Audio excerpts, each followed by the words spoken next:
He called Morgan & Morgan.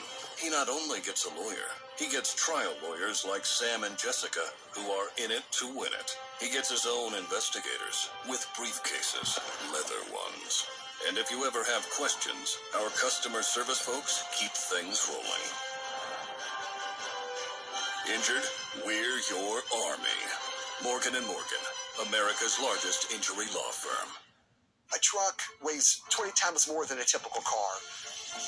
These are big-time accidents. There's no such thing as a fender bender. So when you're involved in a trucking accident, these cases got to be handled much differently.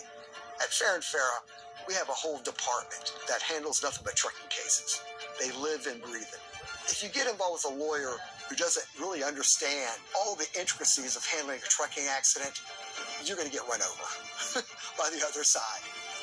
It doesn't get more fairer than that. All right, time for some good stuff here. We got a local family competing in Fox's The Quiz with Balls tonight. You've probably seen it. It aired at 9 o'clock right before the news here on Fox 13. Here's a little clip of it. Shake it off. There are 5 correct answers, 1 wrong answer. Release the ball.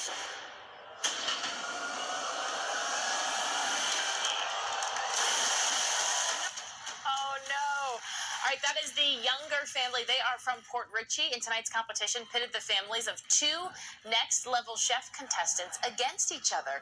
Teeny Younger was a chef on the show and popular on TikTok with 11 million followers. If you don't know the game, 2 families compete for up to $100,000 by answering quiz questions while standing on a platform above a pool. Each correct answer keeps them dry, while the wrong answers trigger giant balls that send them into the water. The Youngers actually won tonight. All right. So congratulations. They did well. Indeed. Able to shake it off. Time now for the Fox 13 11 o'clock news. You're watching Fox 13, and the 11 o'clock news starts now. Growing up, we always went and saw the bands play on the beach. That's just what St. Pete Beach has always been to me. Proposal, though, could have the DJ calling it an early night at the bars in St. Pete Beach. The plan that would force them to stop the music at 7 p.m. And Florida lawmakers passed some legislation aimed at making it easier to recover from hurricanes, but one lawmaker says it's doing the opposite, and she's fighting to get part of that law repealed. I think one of the things that we've tried to encourage, especially young people, is just don't ignore symptoms.